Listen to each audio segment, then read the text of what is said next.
హిస్టరీలో స్టేజ్ మీద మీడియా శత్రువులు అనే మాట ఫస్ట్ టైం వాడి ఉంటారు ఎవరైనా, కరెక్టా? ఇలాంటి క్రెడిట్స్ అన్ని మీకే దక్కుతుంటాయి. ఓకే.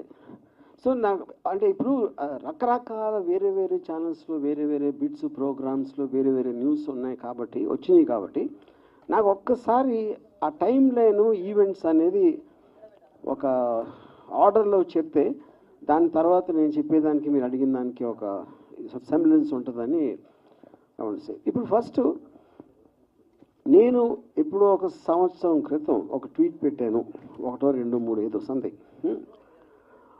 ఇప్పుడు నేను రోజుకు 10 ట్వీట్లు పెడతాను, 10, 15 కొన్ని రోజులు ఇంకా ఎక్కువ. అంటే ఈ సంవత్సర కాలంలో కొన్ని వేలు పెట్టి ఉంటాను ఆ లెక్కన. ఆ వేలల్లో ఎప్పుడు ఏం పెట్టాను, ఏ సందర్భంలో పెట్టినా ఎవరికి గుర్తుండటానికి ఛాన్స్ లేదు. అందుకని ఐ హ్యావ్ నో నాలెడ్జ్. అది ఇప్పుడు రెండో పాయింట్, దాని వలన ఒకరి మనసు మనోభావాలు దెబ్బతిన్నాయి. దానిపైన కంప్లైంట్ పెట్టడం జరిగింది. ఇప్పుడు ఇక్కడ ఒక పాయింట్ ఏంటంటే, సంవత్సరం తర్వాత ఎందుకు లేచారు సడన్గా నిద్ర అంటే, ఓకే పాసిబుల్ నిజంగా చూసి ఉండకపోవచ్చు, తను హర్ట్ అయ్యాడు, ఓకే. దానికి సంబంధించి అది అయిపోయింది, దాని వలన ఏమీ జరగలేదు. ఆ టైంలో వచ్చినప్పుడు నాకు తెలిసి మీడియాలో కూడా ఏంటి ఇలా వచ్చిందా అని ఎవరన్నా అడిగినది కూడా నాకు గుర్తులేదు. అంటే ఎవరో దాన్ని పట్టించుకోండి, ఈయన ఒక్కరే సంవత్సరం తర్వాత పట్టించుకున్నారు, అదొకటి.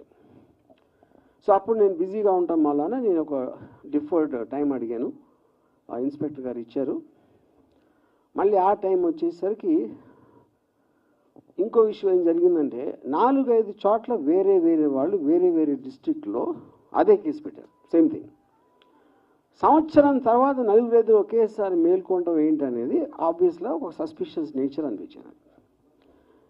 ఇప్పుడు యాంటిసిపేటరీ బెయిల్ బై డెఫినేషన్ దానికి ఉన్న ప్రొవిజన్స్లో మీరు ఒక నార్మల్ ప్రొసీజర్ ప్రకారం జరగట్లేదు అని ఒక అనుమానం వచ్చినప్పుడు మీరు కోర్టుకి చెప్పి అప్పుడు కోర్టు డిసైడ్ చేస్తుంది, ఇది దానికి బెయిల్ ఇవ్వడానికి ఉందా లేదా, అసలు ప్రైమా ఫేసి బట్టి దేన్ని బట్టి వాట్ ఎవర్ లా పాయింట్స్ బట్టి. అది నా వర్క్ కూడా అవ్వకపోవటం వలన నేను మళ్ళీ అడిగాను ఇంకొక డేటు కావాలంటే అర్జెంట్ అయితే నేను వర్చువల్ అపియరెన్స్లో వీడియో ద్వారా ఇస్తాను. అది చాలామంది చేస్తున్నారు, సుప్రీంకోర్టు మీద కూడా దాని ఉంది. Prime minister Narendra Modi also he supported that for quick and efficient service and justice అని. అప్పుడు నేను ఆ టైంలో 11 గంటలకి ఎప్పేర్ అవ్వాలి 25వ తారీఖు అంటే నేను 10 గంటలకి నేను ఒక రిప్లై ఇచ్చాను, ఇలా కుదురుతుందని. ఒక 20 నిమిషాల్లో పోలీసులు వచ్చారు, నేను పెట్టిన 20-30 మినిట్స్లో. అది కూడా మీడియాతో పాటు వచ్చారు. ఆ మీడియా ఎవరంటే ఏబిఎన్, మహా, మన గ్రేట్ TV5 వాళ్ళే అంటలేదు, ఇంకా వేరే వాళ్ళు కూడా వచ్చారు. ఆ టైంలో నేను లేను 10లో. అది కొంచెం సేపు ఉండి ఒక మేబీ 2-3 అవర్స్ అలా వెళ్ళిపోయారు. ఇంతకు తప్ప ఇంకేమీ జరగలేదు. ఇది 25th ఎప్పుడైతే ఇది స్టార్ట్ అయిందో ఓపెనింగ్ సీక్వెన్స్ ఇది. మిగతా సినిమా అంతా మీడియా తీశారు. నన్ను సెంట్రల్ క్యారెక్టర్ పెట్టి వాళ్ళు స్క్రిప్ట్ రాసేసి ఏంటి దాంట్లో కొన్ని కీలక సన్నివేశాలు RGB గోడ దూకి పారిపోయాడు, మంచం కింద దాక్కున్నాడు, లేకపోతే కోయంబత్తూరులో ఉన్నాడు, కేరళలో ఉన్నాడు, ఎక్కడ ఉన్నాడు, అక్కడ ఉన్నాడు. 6 టీములు గాలిస్తున్నాయి, జల్లెడ పడుతున్నాయి, ఎనిమిది హెడ్డింగ్స్.